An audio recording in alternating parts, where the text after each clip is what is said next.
Alors, maintenant que vous avez compris tout ce qu'on peut trouver dans l'alimentation, il s'agit ensuite de se servir de tout cela pour avoir une alimentation équilibrée et adaptée aux activités physiques.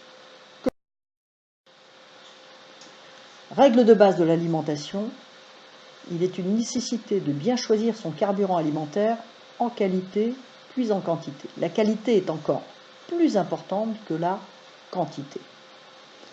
C'est surtout la qualité de l'aliment et sa fréquence d'apport qui vont influencer la santé. La quantité ne sera que le reflet des besoins fluctuants selon l'état de forme, on est malade ou on ne l'est pas, l'activité professionnelle, ménagère, sportive, la température de l'environnement, avec une notion de neutralité thermique, puisque dans l'alimentation, il va falloir intégrer l'eau. Le comportement alimentaire reste le fondement de notre relation avec l'alimentation. L'alimentation est liée à beaucoup de paramètres, plus ou moins variables dans le temps.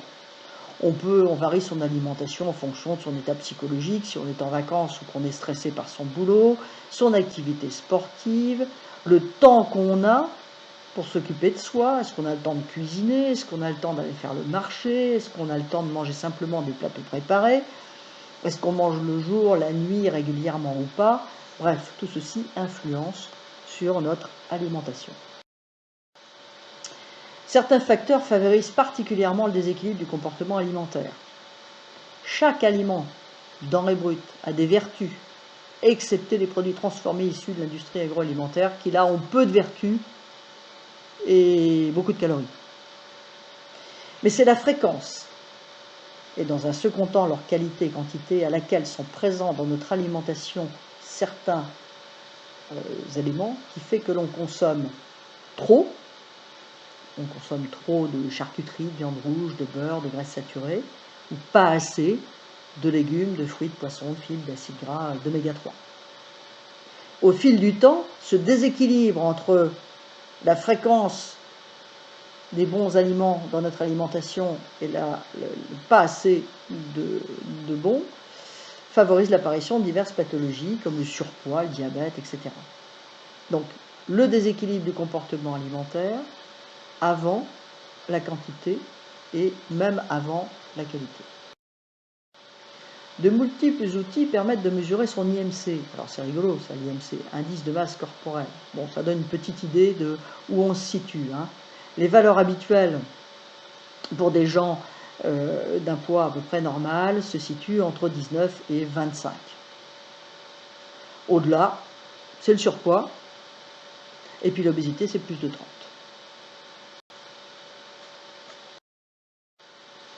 Qu'est-ce que c'est que la juste quantité? Manger de tout en quantité raisonnable, c'est une nécessité, c'est-à-dire suffisamment pour éviter les fringales, mais pas trop pour éviter la prise de poids. Au quotidien, les notions quantitatives en termes de calories sont assez peu pratiques à utiliser. On peut proposer différentes façons plus ou moins visuelles ou mnémotechniques pour évaluer la juste quantité composant un équilibre alimentaire. Ces techniques conventionnelles doivent être adaptées aux besoins et aux habitudes alimentaires de chacun. Il n'y a rien d'absolu. Notre alimentation équilibrée n'est pas forcément celle de notre voisin. Mais en dehors des cas de pathologie, elles permettent un repérage facile des aliments à préférencier ou à limiter.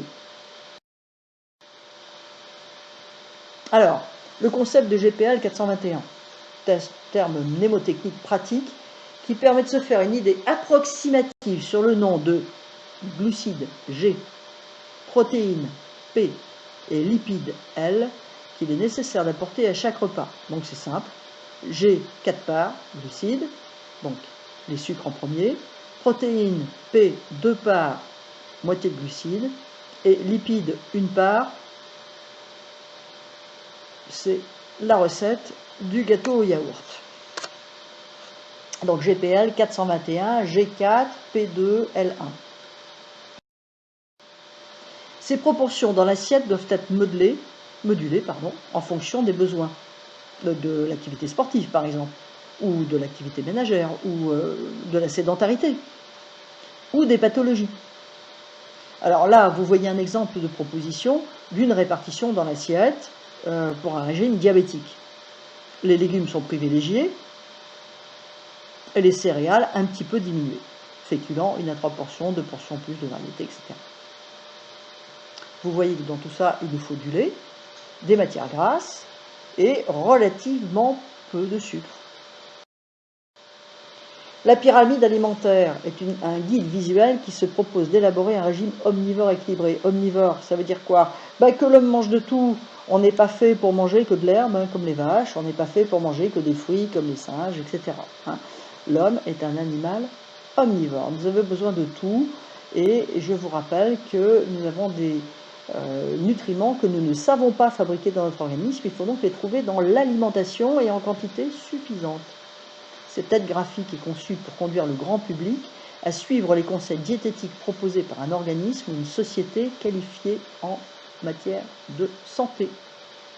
Alors, pour l'interpréter, il est convenu que les aliments placés au sommet ou dans la partie supérieure sont ceux qui doivent être consommés en plus petite quantité, et ceux de la base sont la base de notre alimentation qu'on doit consommer avec la plus grande fréquence et en plus grande quantité tous les jours. Et donc vous voyez qu'en tout bas, il y a l'eau. Et que dans les boissons, il n'y a que de l'eau ou du thé, aucune boisson sucrée. Un tout petit peu de vin qui nous apporte du fer quand même, et puis beaucoup de bonheur. Plusieurs façons de la représenter, cette pyramide alimentaire. Ici, une largeur différente pour visualiser l'importance relative des aliments dans l'assiette quotidienne. Celle-ci peut être plus facile à utiliser en intégrant l'activité physique. Donc regardez-la bien, on trouve toujours là-haut les bonbons en petite quantité, en bas l'eau, le thé, le café en grande quantité et pas de sucre. Les fruits et les légumes ont une large part dans notre alimentation. Je vous rappelle qu'ils nous amènent du fructose, qui est un véritable sucre lent, mais aussi plein d'oligo-éléments et des vitamines telles que la vitamine C et un petit peu de D pour les poireaux par exemple. Les féculents sont importants, c'est un apport de fibres si on privilégie les céréales complètes qui transforment nos sucres rapides en sucre lent et dont on a un absolu besoin pour faire un bol alimentaire de façon à ne pas trop manger de calories. Les matières grasses arrivent ensuite avec les graisses insaturées que nous amènent les poissons, associées aux protéines. Alors, les protéines animales, la viande, les poissons, de l'autre côté les protéines végétales avec le lait, les fromages, le lait de soja, et puis, en effet, ces graisses pures, presque au haut de la pyramide, avec les huiles, etc. On en a besoin de peu par jour, mais on en a besoin tous les jours. Donc, protéines et graisses sont en haut de la pyramide, peu par jour, mais tous les jours. Et puis là-haut, les bonbons, on peut s'en passer.